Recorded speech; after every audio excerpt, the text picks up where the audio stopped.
Conversation is food for soul, and thanks to my profession, I've had the fortune of having deep and invigorating conversations with some very interesting individuals. And that's one of the reasons that I always write my blog, Another Modern Way of Conversation, wherein I connect with a host of individuals on the wide range of topics.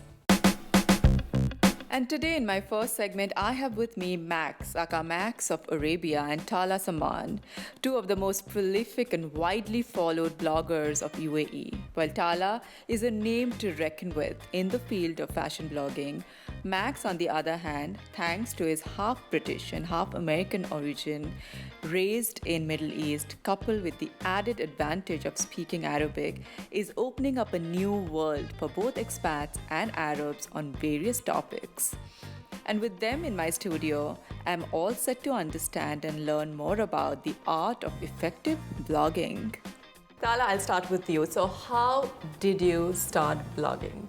Well, I started over 8 years ago now, and I started when I was studying in London at fashion school there, London College of Fashion, and it was, I didn't really start it as a blog, it was more of just a little, I guess, website that I could share with my friends and kind of share what I was up to in London, and it was just a way to kind of share something without, sharing everything on Facebook. It's interesting because 8 years back, there were not many bloggers here. So you kind of pioneered it in many different ways. When I first started, it was purely just fashion. And I guess that's why I kind of shared it. It was just a way to kind of share things that I guess were exciting to people that, are interested in fashion and that whole world, and getting to experience it through someone else's eyes.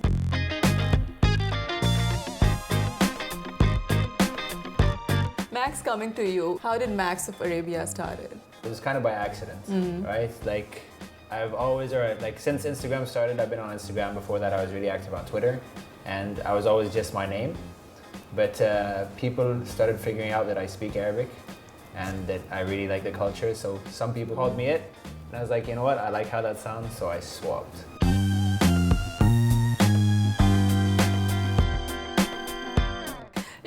But today I really wanted to have both of you to discuss how blogging has evolved, how social media has evolved, and it's evolving so fast.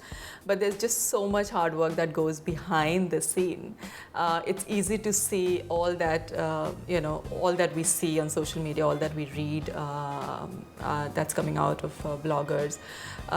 But it's the work behind it is something that I really want my viewers to know. So, Tala, how do you prepare yourself? What do you think people really like? How do you really put everything together every time you have a blog out there? I'm generally a very curious person, and when it first started, it was just fashion. Now it's more of a lifestyle site, so it's fashion, beauty, travel, and food. And I guess what I kind of share are things that other girls are curious about, and if it's a question that I was wondering about beauty-wise, I'll go and speak to my dermatologist and get her on the site, or a few products I've discovered when I was traveling and whatnot.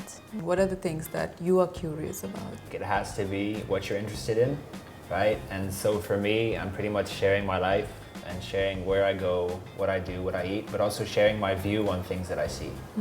But I think the key to keep it interesting, not just for you, but for your viewers, because viewers, they'll come and they'll go, but you're stuck with yourself, right? So if you're not doing something that you're really passionate about, you're doing the wrong thing. How do you make blogging a revenue-generating entity on its own? I do a few things, and blogging is one of those. So luckily, I don't have such a pressure to kind of sign with brands that maybe I personally don't like, or that I feel the need that I have to promote something. For me, my priority is if it's a brand that I would naturally talk about, I would partner up with them, and obviously then that's a good thing, and I get to. Back in the day, like when Instagram first started, nobody was making money, right? And I think most people that started blogs back then, like as Tala said, she didn't start it for any of those reasons. She was doing something she's passionate about. She wanted to share it. Now, why is the market so saturated? People see that you can make money, and people think, oh, I can just take a picture of myself, I'll post an ad.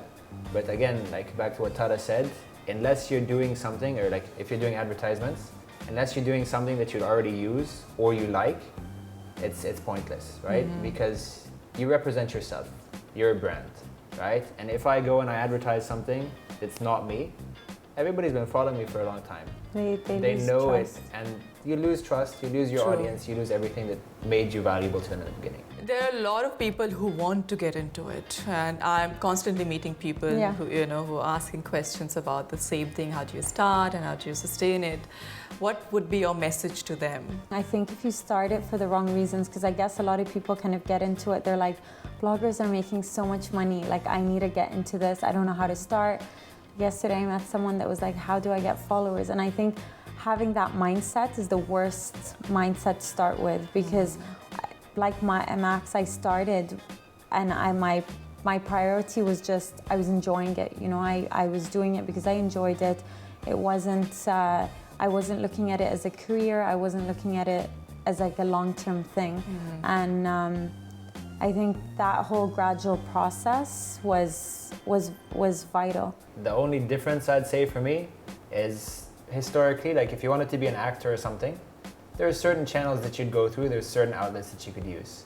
Now you can be an actor, and there's some very successful actors that have gone mainstream through social media, right? So I think with that exception, but if you just want to be a blogger to make money, right? Or you want, like, you love clothes, so you think, okay, listen, I'll sign with all these brands and give me all the free clothes, I'll make lots of money. Completely wrong way to do things. Absolutely. So, with power comes responsibility, and of course when you are reaching out to so many people, you need to be very careful about the message that you're sending out. Things that you would absolutely not do. I think for me, like, you have to look at it as if you're a parent. Like, I'm not a parent, but I have lots of friends that have young kids, I have cousins with young kids. There's no barrier, right? There's 6-year-olds that watch my videos. If I had a 6-year-old, would I want them watching my videos? Right? And it's Instagram, it's Snapchat, whatever it is, kids can see it. Yeah. Right? True. So there's that aspect, but there's also the aspect of sticking true to myself. Right? In 5 years, am I going to think I sold out? Am I going to think I said something that I shouldn't have said? Or was I doing things that mattered or were important to me then and now?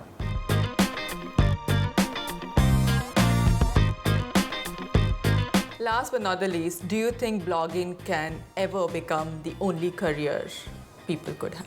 Some people are doing it as a full-time career and they're doing really well, but as Max said, some people are also, you know, thinking about other things in the future, so they're starting it to eventually build something else in the long run. I think it's possible to do it as a standalone thing. I think it's a beautiful complement if you're doing things on the side, because okay, if you travel normally, right, automatically it's content, right?